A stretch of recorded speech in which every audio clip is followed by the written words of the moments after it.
सम्राट अशोक एक महान योद्धा थे। उन्होंने एक विशाल साम्राज्य जीता था। उनकी शक्ति अद्वितीय थी, लेकिन अशोक के दिल में शांति नहीं थी। कलिंग का युद्ध भयानक था। युद्ध के बाद अशोक युद्ध के मैदान पर खड़े थे। हर जगह मृत्यु और विनाश ही दिखाई दे रहा था।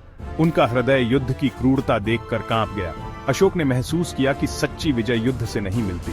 सच्ची विजय तो प्रेम और करुणा से मिलती है। उन्होंने फैसला किया कि अब वह युद्ध नहीं करेंगे।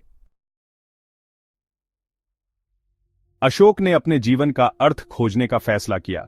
वे बेचैन थे और शांति की तलाश में थे। उन्होंने मुनियों और विद्वानों से बात की। उन्होंने धार्मिक ग्रंथों का अध्ययन किया, लेकिन उनके प्रश्नों का उत्तर नहीं मिला। एक दिन वे जंगल में घूम रहे थे। वे थके हुए थे और निराश थे। तभी उनकी मुलाकात एक बौद्ध भिक्षु से हुई।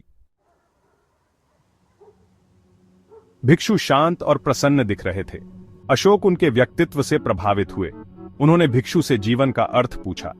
भिक्षु ने अहिंसा और करुणा का मार्ग दिखाया। उन्होंने कहा कि क्रोध और हिंसा दुख का कारण बनते हैं।